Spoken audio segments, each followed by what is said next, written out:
વિષય હિન્દીમાં પાઠ છે પેલો આરાધના. તેના કવિ છે વસંત બાપટ. તેમનો જન્મ સન 1922 અને નિધન 2002 માં. અહીં આપણે કાવ્ય પંક્તિ લખેલી છે.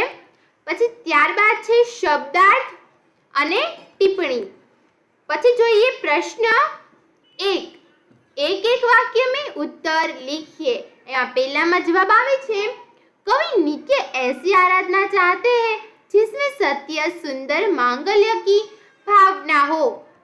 बीजा में आवशे, दुखी लोग दुखों से मुक्त हो ऐसी मनोकामना कवि चाहते हैं. तीजा में आवशे जवाब, कवि दुर्बलों के रक्षणार्थ पुरुष की साधना चाहते हैं.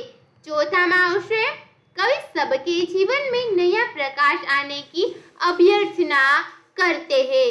पांचवा में आवशे जवाब, कवि ऐसी बंधुता की कामना करते हैं जिसमें सब स्वतंत्र होकर भी भाईचारे की भावना से जुड़े हो. प्रश्न 2.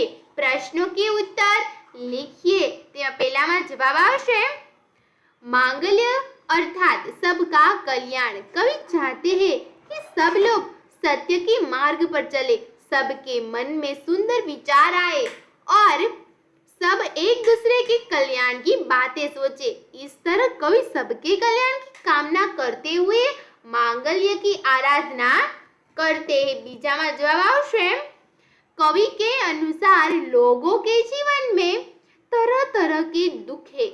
इन दुखों से छुटकारा पाने का उनको कोई मार्ग नहीं सूझता. उन्हें दूसरों की सहानुभूति भी नहीं मिलती. वे स्वयं अपने दुखों से मुक्त नहीं हो सकते. ऐसे उपेक्षित और असहाय लोगों के दुख दूर होने चाहिए. तीजा में आवशे जवाब, कवि चाहते हैं कि मनुष्य के जीवन में नया प्रकाश आए, वह नई चेतना का अनुभव करे, उसके हृदय में सुंदर और नए विचार हो, उसकी सभी आशाएं पूरी हो, वह मनुष्यता की पूजा करे, सब लोग धीर वीर बने.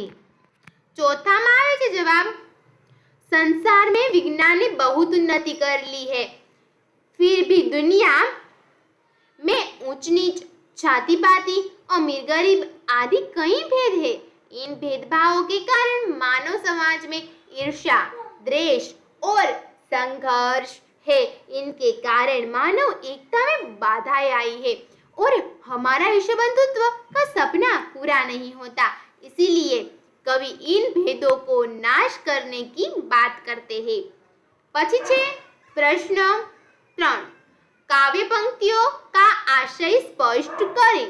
पहला में जवाब आवशे, कवि वसंत बापट बहुत ही उदार हृदय और ऊंची दृष्टि के कवि है. उनके चित्त और देह की बस एक ही प्रार्थना है कि लोग अच्छे कर्म करें, सोच सत्य के मार्ग पर चले. उनके हृदय में शुभ और सुंदर भावनाएं हैं. लोग स्वार्थ